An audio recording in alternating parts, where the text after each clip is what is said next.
Assalamualaikum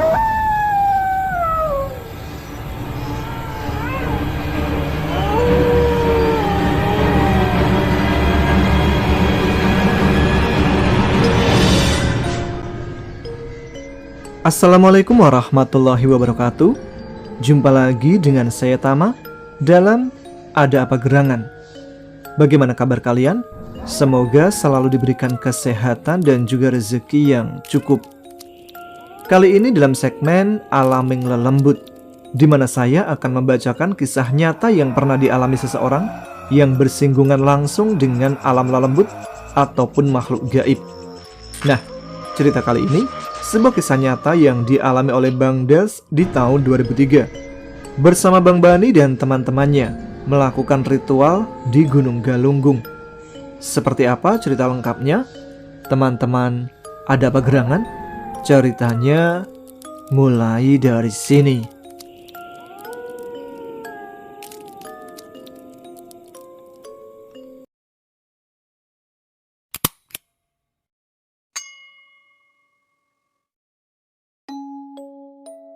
Assalamualaikum warahmatullahi wabarakatuh.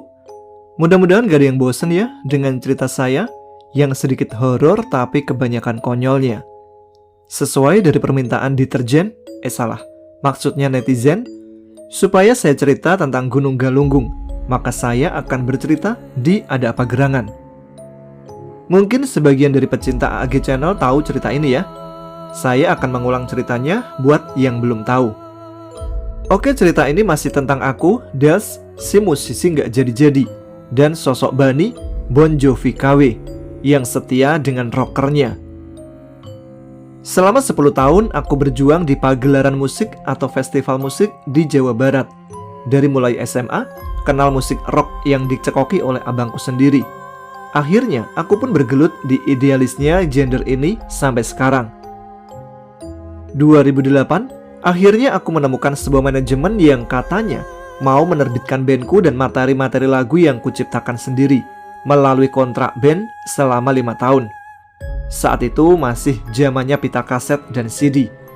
Namun promo hasil karya musikku baru diorbitkan melalui RBT, Ringback Tone. Belum ada Android ya waktu itu, masih pakai HP cinit-nit, itu loh alias HP jadul. Produser kami saat itu juga berinvestasi di perusahaan tambang emas di Jawa Barat. Namun ternyata pada tahun 2013 investasi tersebut bangkrut atau kolaps, atau bisa dibilang investasi bodong, yang akhirnya menyebabkan produser kami mengalami kerugian yang sangat besar, kurang lebih 1 miliar, dan dia memiliki banyak hutang. Hal tersebut pun berimbas kepada bandku yang jadi ikut terbengkalai. Pemasukan gak ada, gak pernah manggung sama sekali. Satu persatu personel grup bandku pun frustasi. Vokalis akhirnya mundur pulang keluar Pulau Jawa karena memang kota asalnya dari sana. Gitaris pun menyusul pergi ke Aceh. Dan keyboardisku yang terakhir angkat angkat kaki, angkat keyboardnya juga dari bandku. Aku akui, memang aku yang mengajak semua teman-teman untuk bernaung di manajemen tersebut, yang ternyata gagal dan membuat aku menjadi si musisi nggak jadi-jadi. Karena merasa bertanggung jawab atas personel yang tersisa, maka aku bertahan di manajemen yang kumiliki bersama drummer, lead gitar, Bani sebagai gitaris 2, aku sebagai basis yang membuat lagu, abangku sebagai kru, Pak Asep sebagai sekretaris produser, dan Pak Sam sebagai produser. Hari berganti lebih cepat, merambat menjadi sekat-sekat kebosanan. Meratapi diri ini yang terbunuh semangatnya. Kudapati hanya sepi yang lahirkan puisi tanpa arti. Apa yang terjadi? Aku hanya berdiri pada pagi, menanti tanpa pasti. Del, dipanggil Pak Semno. Terdengar suara ketika pintu dibuka. Ternyata Bani yang menegur kesendirianku. Del, nanti kita berangkat ke Tasik hari Sabtu ya. Ke Tasik? Kemana Pak? Ke Gunung Galunggung. Dalam hati, wah mantap nih, nanjak lagi. Oke Pak, nanti saya siap-siap. Ya sudah, siap-siap saja. Semua yang di studio harus ikut. Dengan tegas dan tampak sedikit tinggi intonasi suaranya. Iya Pak. Kami serempak karena yang lain pun menyetujuinya. Singkat waktu, hari Sabtu pagi, berangkatlah kami bertuju ke Tasik. dengan menaiki sebuah mobil sedan. Kalian tahu sendiri kan, yang namanya mobil sedan biasanya muat hanya 5 orang. Nah, kali ini harus diisi 7 orang. Udah kayak ikan peda, gerutu Bani kesal. Mana AC-nya mati lagi, mengap di dalam mobil. Lalu kaca jendela mobil pun dibuka. Kami sampai di Tasikmalaya pada sore hari, tepatnya sebelum masuk waktu maghrib. Setibanya kami di sana, mobil pun diparkir di depan sebuah rumah yang halamannya luas dan banyak pohon-pohon buah. Suasananya enak dan teduh, sesuai alam pedesaan. Sejuk banget pokoknya. Di sana terdapat durian yang bijinya seupil, tapi berdaging tebal, duku, rambutan, pisang, sawo, dan buah lainnya. Seakan seperti minimarket sendiri dah. Kami pun bertemu si pemilik rumah yang biasa dipanggil oleh Pak Sam, Abah. Kami ikutan memanggil beliau Abah. Abah menyuruh kami bertuju masuk dan duduk di dalam rumah. Tidak lama selesai berbincang tentang maksud kedatangan kami, Abah mengharuskan kami mandi terlebih dahulu memakai kembang 7 rupa yang ternyata sudah dipersiapkan oleh Pak Sam dari studio. Abah memberitahu tata cara mandinya yang diharuskan ganjil pada setiap guyuran ke tubuh. Kami pun rata-rata hanya sanggup 7 atau 11 guyuran. Soalnya airnya dingin. Maklum, ini di bawah kaki gunung bro. Kami berenam pun telah selesai mandi, tinggal Bani yang belum. Sedangkan waktu sudah hampir surup. Bani kemana? Tanyaku. Ngilang mulu kayak pesulap nih orang. Gak lama kami ngomongin Bani, tiba-tiba ada suara benda jatuh dari luar rumah Abah. Aduh. Setelah kami melihat keluar, ternyata Bani sedang memegang punggungnya yang kesakitan dan wajahnya pucat. Ngapa lu Ban? Tanyaku sambil kuangkat dia.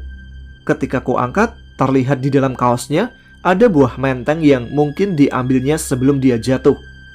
Kududukkan dia di teras, lalu kutanya Bani. Ban, kenapa lu?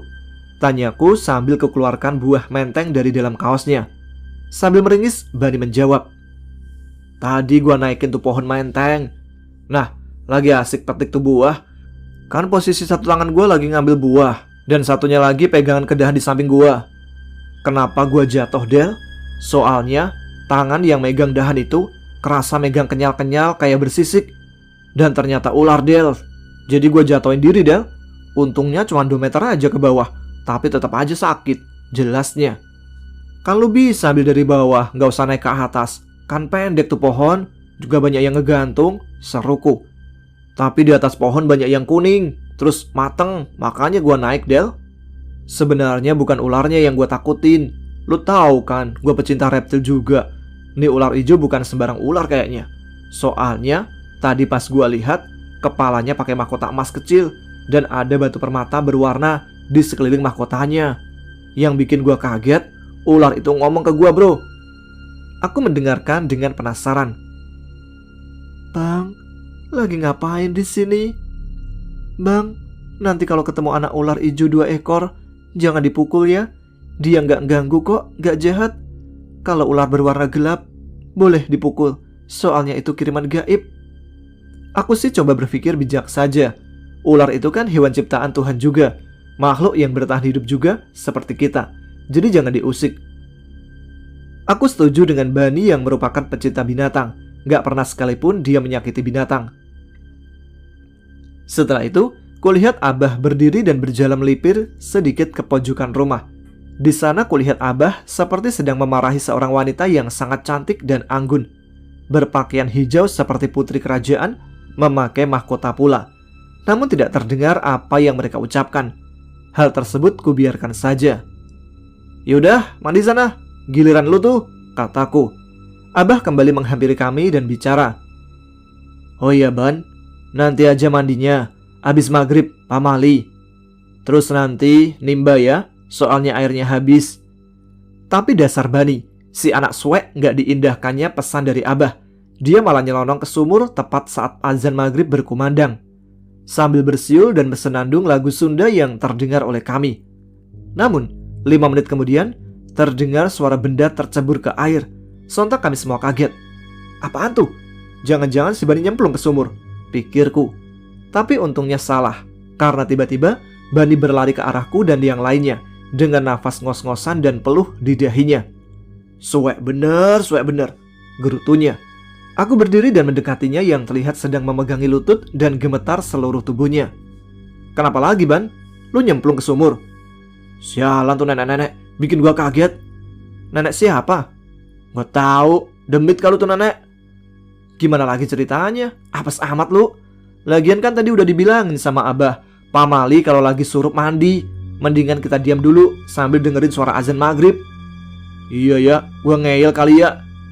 Bani baru sadar kalau dia ngeyel. Tadi gua kan lagi nimba sambil siul-siul dan bersenandung. Nah, pas ember sumur naik ke atas mau gua taruh airnya, tiba-tiba ada nenek-nenek lagi duduk di pinggiran sumur. Cuma setengah badannya aja, kakinya kagak ada. Si nenek itu nyisir rambutnya yang panjang banget, yang gak ada ujungnya. Sesekali tangannya nyirih dan giginya hitam. Lalu dia tersenyum nyeringai. Kulitnya keriput, mukanya pucat, dan matanya putih semua. Nenek itu bersenandung mengikuti senandung gua, Del. Ngeri bro tatapannya. Akhirnya Bani pun mandi di kamar mandi yang berada di dalam rumah. Setelah itu kami semua berkumpul. Terlihat Pak Sam dan Abah sedang berbicara serius. Aku dan Bani duduk di sebuah dipan kayu yang berada tepat di depan mereka. Tersedia kopi saset, pisang goreng, ubi rebus hangat, rengginang, dan makanan khas perkampungan lainnya. Nikmatnya kesederhanaan desa, batinku. Ada juga wadah yang terbuat dari sebuah batok kelapa yang dibelah dua dan dijadikan sebagai gelas. Sejenak ku buat api unggun. Lalu terfikir olehku untuk mencoba membuat kopi di dalam gelas yang terbuat dari batok kelapa itu. Aku menuang 2 saset kopi hitam cap liong bulan khas Jawa Barat. Lalu ku isi air panas yang cukup.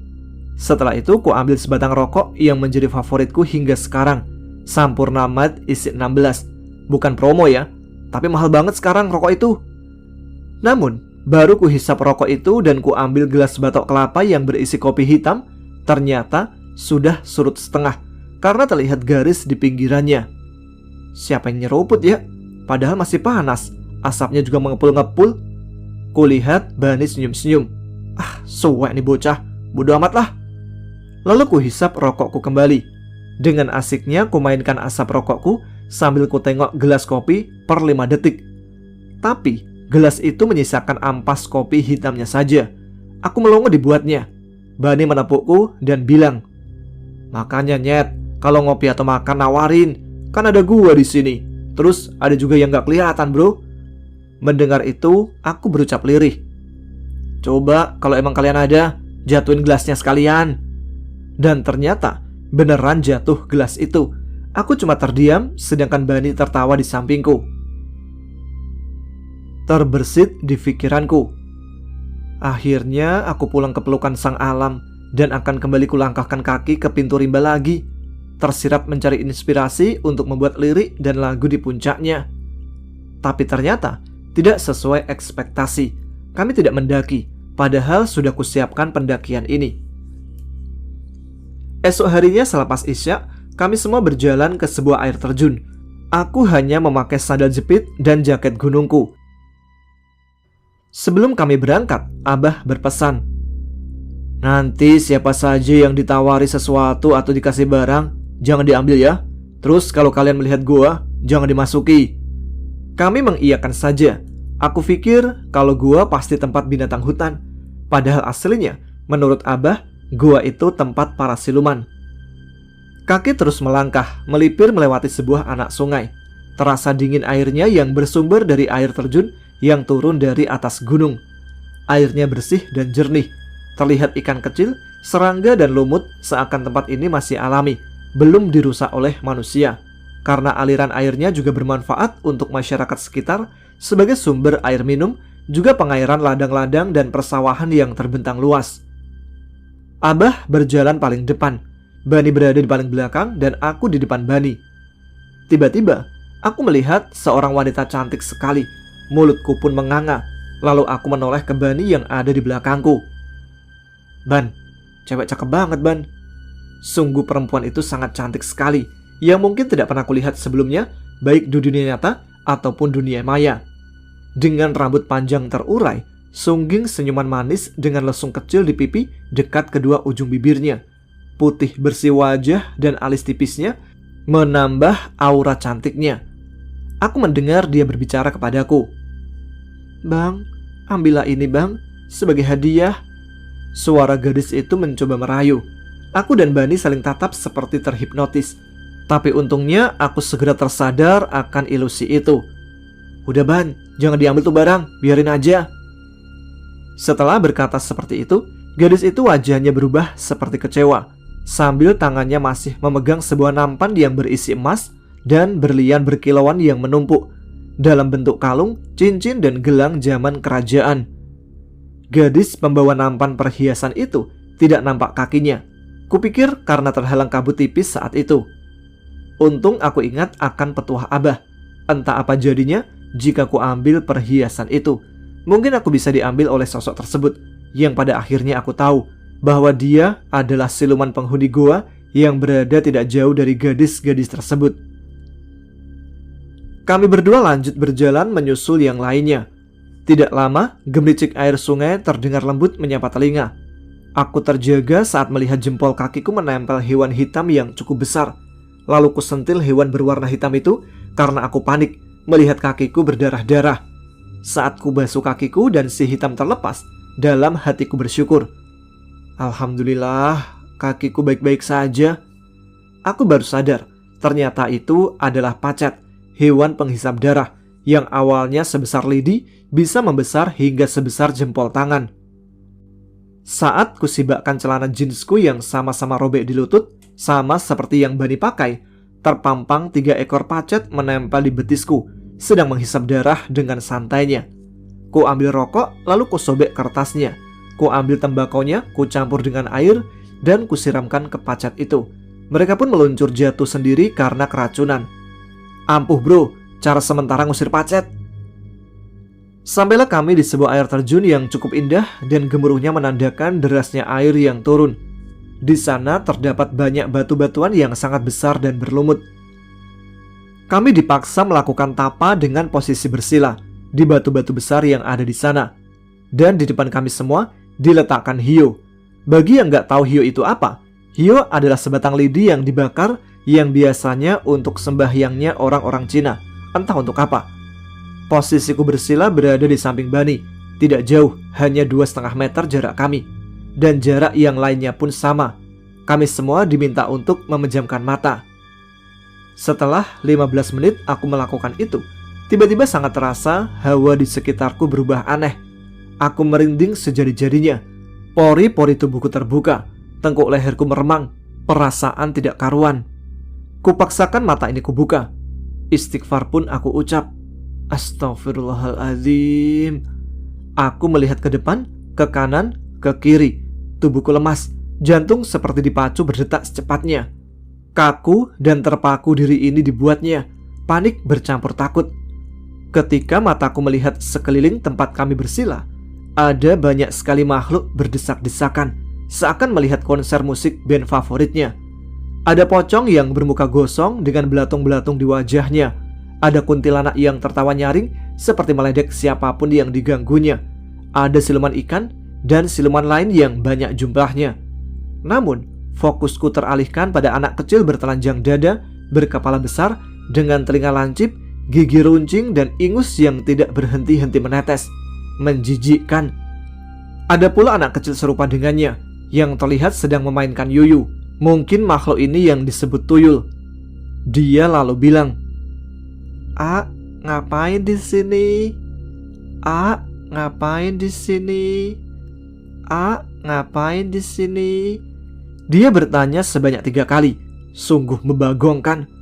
Saat aku menoleh ke tempat di mana Bani berada, kulihat hiyo yang tadi terbakar melayang dan terbang dengan sendirinya tanpa ada angin atau apapun di sana. Sedetik kemudian, kulihat seekor harimau sebesar kerbau, dan harimau itu menuju ke arah Bani. Lalu ditabraknya Bani yang ada di sampingku. Lututku ngilu, lemas melihat itu. Suaranya yang besar membuat nyaliku ciut. Hanya kata pasrah yang seketika muncul di benakku. Bani terjatuh saat ditabrak oleh harimau itu. Lalu dia lari terbirit-birit meninggalkan aku dan semua yang masih ada di sana. tanpa bersuara pula. Suwek nih si Bani. Pagi harinya kami pun pulang karena dianggap gagal melakukan ritual di air terjun tersebut. Abah berkata bahwa kami tidak diizinkan melakukan ritual di air terjun itu. Hanya itu yang ku tahu. Singkatnya kami pun pulang ke rumah dan beberapa hari kemudian kami kembali lagi ke rumah Abah untuk mencoba melakukan ritual lagi. Namun kali ini di air terjun yang berbeda. Kita sebut saja air terjun kedua. Kalau pada air terjun pertama kemarin, kami bersila seperti bertapa dengan hiu di depan kami. Nah, ketika di air terjun kedua ini, kami harus mandi dengan kucuran air terjun sampai terkena ubun-ubun kepala. Aku dan kelima orang sudah selesai. Lagi-lagi tinggal Bani yang belum. Saat Bani melakukan ritual mandi itu, tidak ada obrolan di antara kami. Hanya saling terdiam selama 5 menit ketika Bani mandi. Tiba-tiba, kami yang ada di sana bergidik ngeri dan takut ketika melihat pocong setinggi air terjun itu, yang kira-kira setinggi 10 meter. Kami hanya diam saja. Kulihat Bani sampai tercebur ke air karena mungkin dia melihat pocong itu juga. Segera kuhampiri Bani untuk menolongnya. Ketika sampai di sana, Bani sudah di pinggiran air. Tapi tiba-tiba, kakiku ada yang menarik dan aku melihat sebuah mata merah yang sangat besar berada di depanku. Aku seperti belek di depan mata ini. Aku berada di sebuah mata genderuwo yang sangat besar. Lalu, kulihat satu tangan berbulu lebat mengarah kepadaku dan aku disentilnya. Aku pun tercebur dalam air. Aneh, aku seperti tenggelam. Sangat sesak nafas ini. Engap dan sulit untuk bernafas. Yang pernah ketindihan atau erep-erep pasti tahu rasanya. Sekilas aku dengar sosok genderuwo itu bilang, "Kemarin kamu sentil anak buahku yang ada di jempol kakimu. Sekarang kamu kusentil juga karena kamu ada di mataku." Setelah itu gelap dan aku pingsan. Ketika aku tersadar, aku telah berada di rumah Abah. Kulihat Bani sedang diinterogasi. Ternyata saat aku pingsan dan Bani sudah ada di daratan, Bani dipanggil oleh seorang wanita cantik yang tidak jauh darinya. Wanita itu adalah wanita yang sama dengan yang saat itu berbincang dengan Abah di rumahnya. Wanita bergaun hijau bermahkota emas berlian saat Bani jatuh dari pohon menteng. Bani bilang kalau wanita itu mempunyai ekor ular alias wanita ular. Wanita itu diam saja, hanya mengisyaratkan kepada Bani agar melihat ke bawahnya, di mana ada 2 peti yang sebesar 3 jengkal tangan. Di dalam peti itu bertumpuk banyak sekali uang yang diperkirakan jumlahnya masing-masing 500 juta. Jadi kalau di total, kedua peti itu berisi 1 miliar. Sebelum Bani menyentuh peti itu, tiba-tiba di telinga Bani ada yang berbisik, "Jangan diambil peti itu. Nanti saja di air terjun ketiga ada 6 peti yang isinya lebih banyak dari ini." Dan Bani pun memutuskan untuk tidak mengambilnya. Mungkin menurut Bani, "Kan Pak Sam punya hutang 1 miliar. Kali ini makanya dikasih 1 miliar dalam 2 peti. Jadi kalau nanti ada 6 peti, berarti 3 miliar dong." Bani pun diinterogasi dan dimarahi habis-habisan oleh Pak Sam. Setelah gagal di air terjun kedua, kami pun pulang lagi. Berbulan-bulan kemudian kami berangkat lagi ke rumah Abah untuk melakukan ritual di air terjun ketiga. Kali ini hanya kami berlima naik mobil sedan, sedangkan Bani memilih naik motor Vespa ijoku si ulat jambu karena dia tidak mau berdesak-desakan di mobil kayak ikan peda katanya. Kemarin kami ritual di air terjun 1 dan 2 pada malam hari. Nah, kali ini kami akan melakukan ritual pada siang hari di air terjun yang ketiga. Masing-masing dari kami diwajibkan membawa 2 ekor ikan kecil untuk dilepas di air terjun ketiga ini nantinya. Kami berenam termasuk Abah sudah lebih dulu melepas atau menabur ikan kecil itu di air terjun, kecuali Bani yang belum sampai karena motornya mogok. Saat Bani tiba di rumah Abah, kami semua telah kembali ke rumah Abah. Lalu aku pun mengantarkan Bani ke air terjun karena dia tidak tahu tempatnya. Sebelum pergi, Abah berucap, "Nanti plastiknya bawa lagi ya." Ikan-ikan itu ditempatkan di sebuah plastik bening bersama air di dalamnya, lalu dibawa dengan plastik kresek hitam. Saat tiba di lokasi itu, dikeluarkan 2 ikan itu untuk dilepas di air terjun. tanpa ada ritual-ritual atau bacaan-bacaan apapun. Setelah selesai, aku pun turun kembali dengan Bani berada di belakangku. Tapi, tanpa disadari, kami hanya membawa pulang plastik bening saja, sedangkan plastik hitamnya ditinggal. 15 menit kemudian, terlihat kembali air terjun yang sama.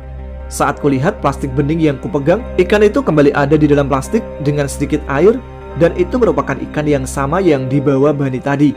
Padahal, ikan itu tadi sudah dilepaskan oleh Bani. Kami mengulang lagi melepas ikan itu ke air terjun, lalu turun lagi. 15 menit berjalan, terlihat kembali air terjun dan plastik bening bersama ikan yang sama di tangan Bani sekarang. Kejadian itu berulang hingga 4 kali berturut-turut. "Ban, lu nyadar gak?" tanyaku.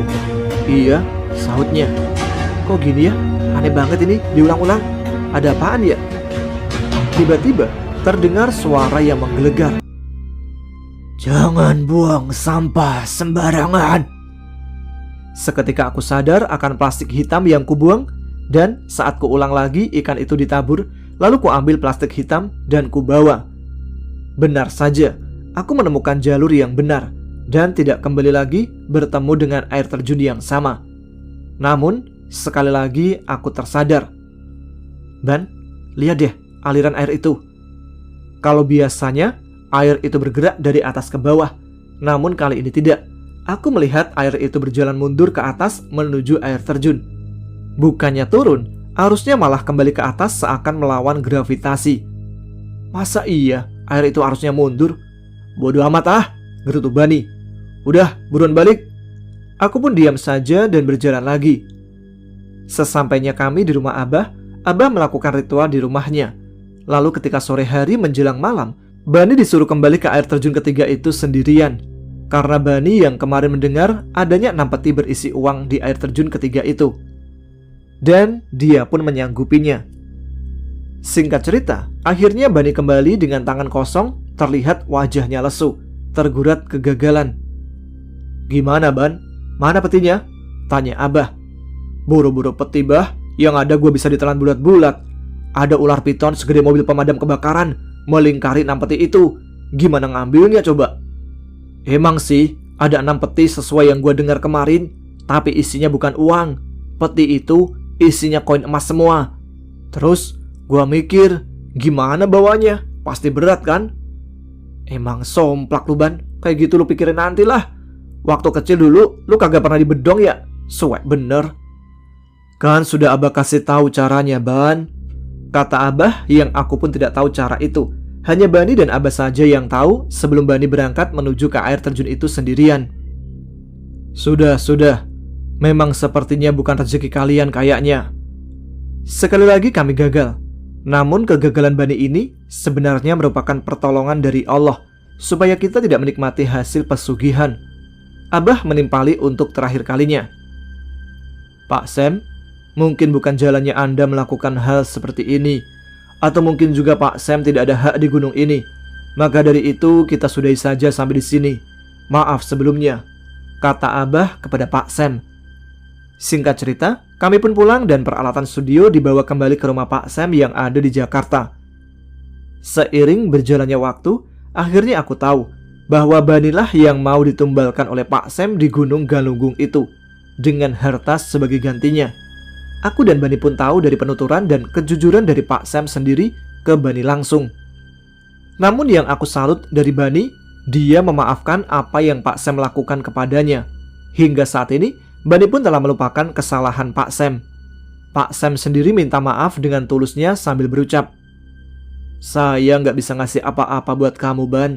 Saya cuma bisa mendoakan supaya kamu sehat dan mendapatkan rezeki yang melimpah." Mulai dari situ, Bani seakan selalu hoki dan selalu beruntung hidupnya. Misalnya, waktu itu hari sudah surup. Aku meminta Bani untuk beli rokok ke warung depan. Dan kebetulan warung itu dekat dengan jalan raya. Tidak lama terdengar seperti tabrakan kendaraan. Aku pun berlari dan melihat apa yang terjadi. Kulihat sebuah sepeda motor nyungsep, lalu kulihat Bani ada di atas pohon. "Ban, ngapain lu di atas pohon? Turun lu!" Dia hanya tertawa cekikikan dan sepertinya tidak terjadi apa-apa. Padahal aku khawatir. "Gak apa-apa gua. dengan tingkah sueknya. Lalu kuhampiri si pengendara motor itu. Dia pun minta maaf dengan mengulurkan tangan kepada Bani. Maaf bang, berulang kali. Ada apa bang? Gimana kejadiannya? Tanyaku kepada pengendara motor itu. Tadi saya emang rada ngebut bang, pengen buru-buru pulang karena udah maghrib. Nah, pas di depan itu saya melihat pocong tinggi banget, kira-kira 10 meter. Aku jadi ingat pocong yang di air terjun kedua. Gak taunya ada abang Bani, dan saya gak sengaja nabrak saking paniknya bang. Terus abang Bani mental terbang ke pohon itu. Maaf bang ya. Anehnya, motor itu ringsek depannya, tapi orang itu lecet-lecet saja. Namun Bani anehnya tidak ada sedikit pun lecet ataupun terluka. Oh iya, ada lagi hokinya. Bani kadang-kadang suka nemu uang di jalan padahal jalanan sepi. Pokoknya kadang hoki dikala kita-kita yang lagi bokek. Setahun kemudian, aku dan Bani memutuskan untuk silaturahmi ke rumah Pak Sam karena aku pikir silaturahmi itu penting.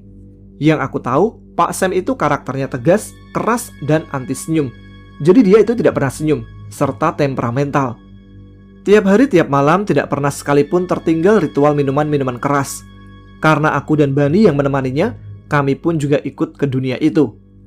Waktu itu ketika melihat aku dan Bani datang, Pak Sam seperti sumringah dan senang kedatangan kami berdua. Terlihat Pak Sam mulai senyum dan beliau sedang memakai sarung serta baju koko. Sangat berbeda penampilannya. Seminggu setelah kedatanganku ke rumah Pak Sam, beliau meninggal dunia dengan Al-Quran berada di dadanya. Menurut cerita, Pak Sam per 2 minggu hatam Al-Quran. Itu aku tahu setelah beliau tidak ada dan mendapat cerita dari saudaranya.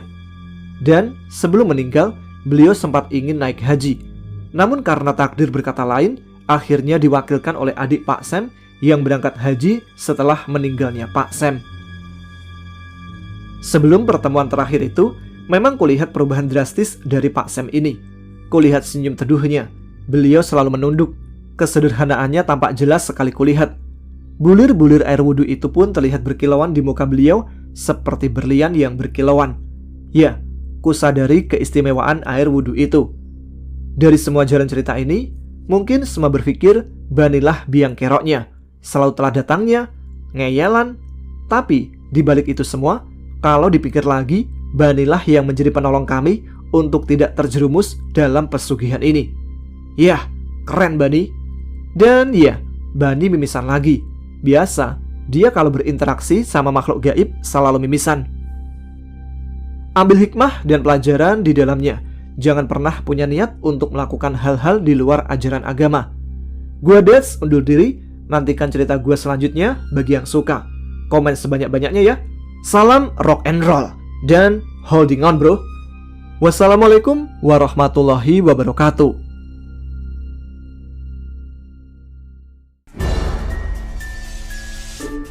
Demikian kisah yang pernah dialami oleh Bang Des dan Bang Bani. Cerita yang penuh pelajaran dalam hidup. Terkadang kita tidak perlu mengalami sendiri untuk mendapatkan pelajaran hidup.